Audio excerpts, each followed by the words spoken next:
আসসালামু আলাইকুম, welcome back to my channel Fauzia's mom. আশা করছি যে যেখান থেকে আমার ভিডিওটি দেখছেন যার যার জায়গা থেকে খুব ভালো আছেন, আলহামদুলিল্লাহ। তো ফাউজিয়াস মম আজকে আপনাদের জন্য যেই শাকের রেসিপিটা নিয়ে এসেছি, এটা পুষ্টিগুণে ভরপুর একটি শাক। তো চলুন দেখতে থাকি কী শাক। এই শাকগুলোকে কী নামে চেনেন বা জানেন আমি জানি না, কে কী নামে ডাকেন আমাকে কমেন্টস করে জানাতে একদম ভুলবেন না। আর এই শাকটা আসলে আমরা হিচা শাক বা মালঞ্চা শাক বলেও ডেকে থাকি। তো এই শাকগুলো আমি যে ধানের জমি হয় সেই ধানের জমির পাশ থেকে লাইল থেকে আমি উঠিয়ে নিয়ে এসেছিলাম, আর আমার খুব মনে চাচ্ছিল এই শাকগুলো খাওয়ার জন্য। তো দেখা যায় সবসময় এগুলো বাজারে কিনতেও পাওয়া যায় না। তো আমি এগুলো এনে সুন্দর করে বেছে তারপরে ধুয়ে পানি ঝরিয়ে নিয়েছি। এবারে আমি একটা ছুরির সাহায্যে আমি এগুলোকে একদম কুচি কুচি করে নিচ্ছি। আর শাকগুলো কিন্তু খুব সুন্দর ছিল, আর এই শাক ভাজিটা আমার কাছে দারুণ লাগে, খুব ভালো লাগে, আমার খুব পছন্দের একটি শাক এটা। তো আমি এইভাবে করে কুচি করে নিচ্ছি সুন্দর করে, একদম কুচি কুচি করে নিচ্ছি।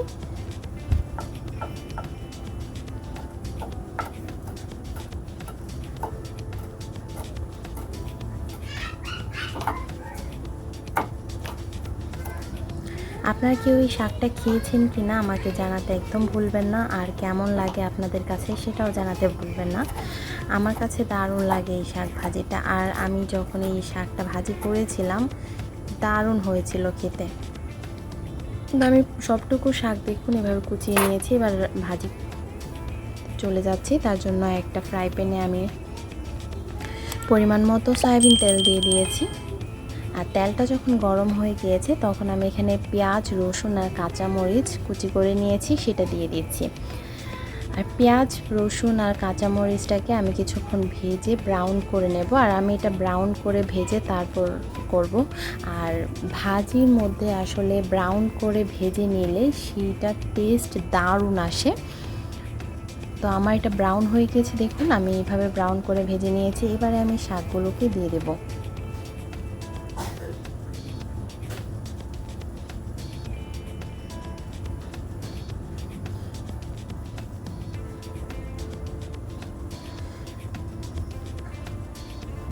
এবারে আমি স্বাদ মতো লবণ দিয়ে দিব।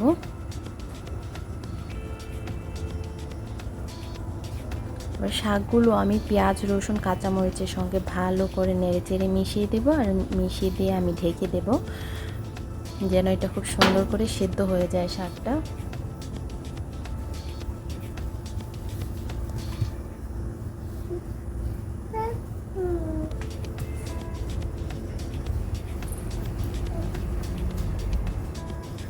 এখনও পর্যন্ত যারা আমার এই চ্যানেলটিকে সাবস্ক্রাইব করেননি, প্লিজ সাবস্ক্রাইব করে আমার চ্যানেলটির পাশে থাকার জন্য অনুরোধ রইল। পাশে থাকা বেল আইকনটি ক্লিক করে দেবেন, এতে করে নতুন নতুন রেসিপিগুলো আপলোড হওয়ার সাথে সাথে আপনার নোটিফিকেশন পেয়ে যাবেন।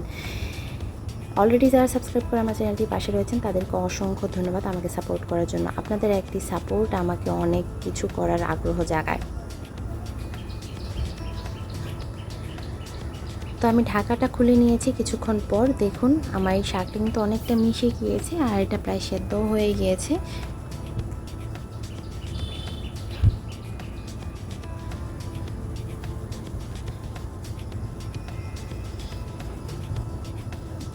এবার আমি নেড়ে চেড়ে ভেজে একদম উঠিয়ে নেব। আমার এটা কিন্তু সেদ্ধ হয়ে গিয়েছে, আমি চেক করে দেখেছি।